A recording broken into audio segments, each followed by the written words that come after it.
Donald Trump visited East Palestine, Ohio today. East Palestine, obviously the site of the infamous train derailment that spilled tons of toxic chemicals both into the air and into the water, killing pets, killing crops, killing just farm animals, animals out in the wild, making people sick, contaminating the drinking water for, I believe, like 5 million people.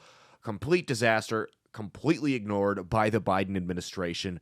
Before we get any further into this, make sure you follow me. Caleb Isn't Funny on Twitter and Instagram. Caleb Salvatore Comedy on TikTok. Subscribe to this channel. Like, turn on your notifications. Share it around if you're feeling generous. Follow my weekly show. That's based on outlawstreamers.com, Rumble, Spotify, Spreaker, iHeartRadio, and Apple Podcasts. We also post clips of it every single day on this channel at 10 o'clock Central Standard Time in the morning, not at night. We don't do that, even though we're recording this one like super late. I've had a long day. It is what it is. Again, that's based with Caleb Salvatore. We cover some stuff that they won't let us post full episodes on YouTube for videos, so go check it out on Rumble, outlawstreamers.com. Once again, that's based with Caleb Salvatore. So this is a big moment in the upcoming 2024 campaign because the way it is now, as soon as the presidential election ends, like the next day, the next one starts. Like that's essentially what this is going to become now, and I think this is the new normal here in the United States. So obviously, like I said, you had the train derailment in East Palestine, Ohio. The Biden administration, not only did they come off as not caring, it was almost like they had disdain for these people because it's a red area. Ohio's definitely trending a little bit more conservative over the last couple years. So you have the Biden administration, like, number one, denied federal aid when the governor requested it. Do not come on here with those lies talking about, the governor of Ohio turned down federal aid. That's a lie. It's the other way around. That is an objective lie. You can go to Google right now and type in did Mike DeWine turn down federal aid? And every single result will tell you the opposite. So don't even come on here with the lie. Like, I'm not going to let you guys come on here and just outright lie on my page to push your agenda. Because that's bullshit and you know it. Anyway, there goes the monetization. Whatever.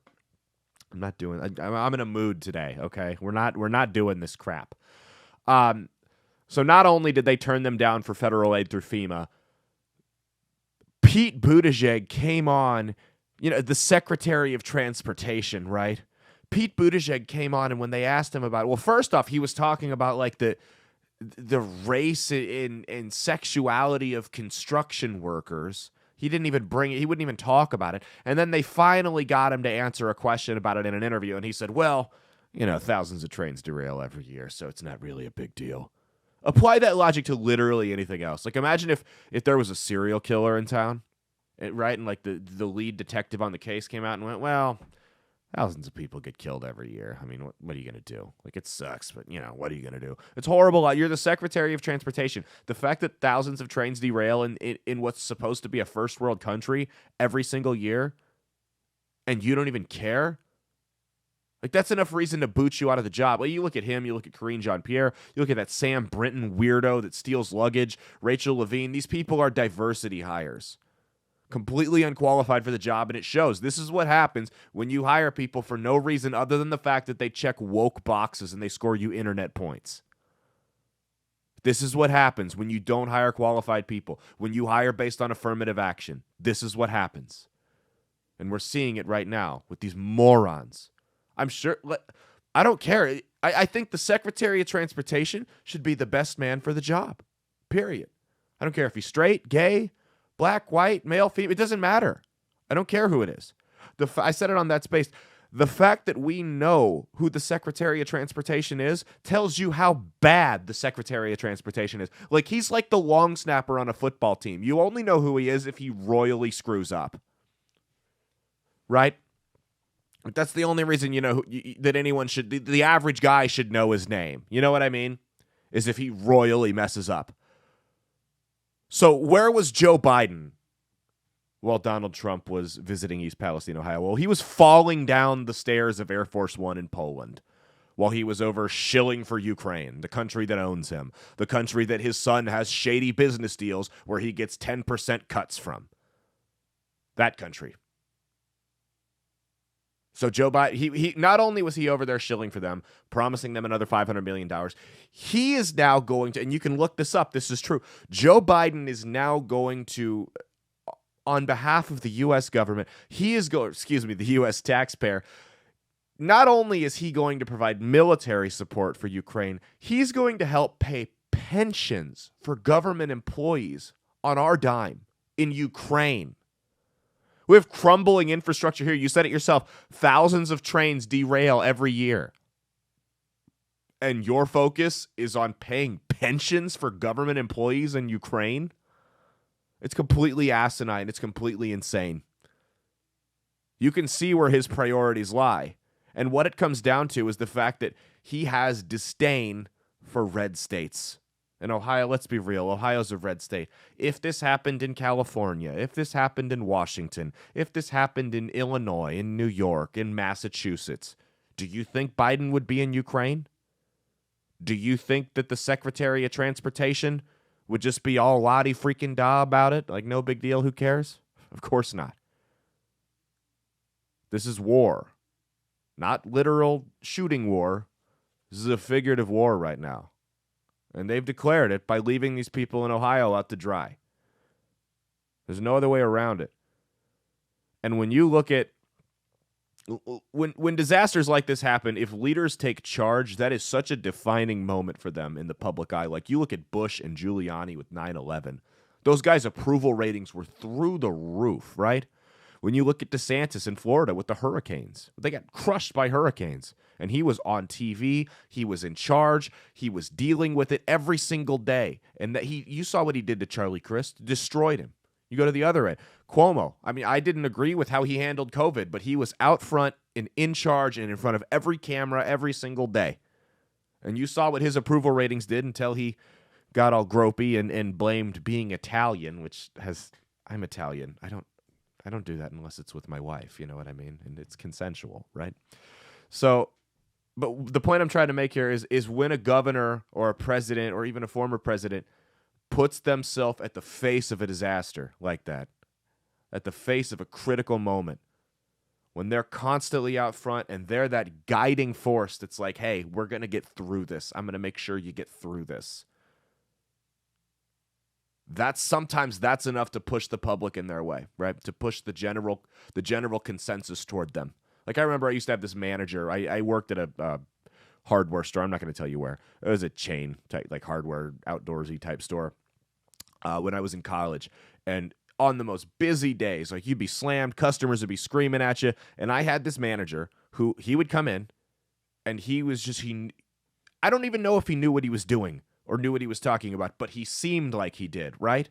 The guy just oozed of leadership. And that guy walking through the door was a calming presence, right?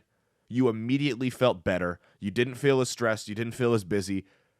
And it was because you had a guy there that just his essence calmed you down. Just the fact that he was there and providing the leadership, and he at least acted like he knew what he was doing, like he could guide everyone through, that calmed everyone down. And that's kind of what Trump's doing right now. And again, I've been critical of Trump. I'm not his biggest fan. He's got plenty of things that I don't like, but I would vote for him over Biden in a heartbeat. So you have that going on. The polls are actually very close already before this. I mean, Trump's within striking distance, 3-4% of Biden. In some polls, he's either tied or winning. And let me tell you, if Trump ties the popular vote, he will win the electoral vote. If he loses by a percentage, he'll win the electoral vote. If he wins the popular vote, it's over. I mean, even people I know that are like hardline Democrats are like 2024 just got interesting. Because now, I mean, Trump has defanged Biden. You got a critical moment in this country, right here, in the middle America, right? Where all of our crops, everything comes from middle America, right? Like we make the country go here. You got a crisis going on in middle America. Donald Trump's here. Joe Biden's in Ukraine. That right there. Donald Trump's in Ohio. Joe Biden's in Ukraine. That right there. Right there. That's an emphasis on where their priorities are. Joe Biden's over in the country that he may or may not have shady business ties to, that he may or may not be compromised by. And whether you think Trump's actually helping or not, when the average voter looks at that, they're going to say, where, especially in Ohio, you think Ohio was red now, it just turned solid red. When the average voter looks at that, they're going to say, where was Joe Biden and where was Donald Trump when that train turned over? Donald Trump was in Ohio. Joe Biden was in Ukraine, or in Poland, shilling for Ukraine, excuse me. That's all there is to it, man. It's about as simple as it gets. The average voter, like, this is not going to look good for Joe Biden. This 2024 just got interesting. I'd almost go as far to say Donald Trump's the favorite. And on the flip side, I actually like DeSantis. I would prefer Ron DeSantis. If you're Ron DeSantis, you got to be looking at this like, I'll wait till 2028. It's all good. You're not going to beat him in a primary. I think DeSantis is more electable than Trump in a general election, but you're not going to beat him in a primary. It's just not going to happen. So this was a very key moment early on in the 2024 election. The priorities have been set. Joe Biden's priorities are not here in the United States. That's clear. Even the people who deal with issues domestically here don't care. Well, happens all the time. Who cares? We care. The people whose food and water and pets are being poisoned care. That's all there is to it, man. Anyway, thank you guys for watching. Click like, subscribe, turn the notifications on, share around if you're feeling generous. Follow me on Twitter and Instagram. Caleb Isn't Funny. Caleb Salvatore Comedy on TikTok. That's Based with Caleb Salvatore on Rumble, Spotify, Spreaker, iHeartRadio, and Apple Podcasts. Again, that's Based with Caleb Salvatore. You can learn more at outlawstreamers.com. Everything's in the description. Y'all already know. That's it. That's all I got. Share it around, really. That's what helps us grow the fastest. Thank you guys so much. Cheat on your taxes, not your spouse. Peace out. And stay based.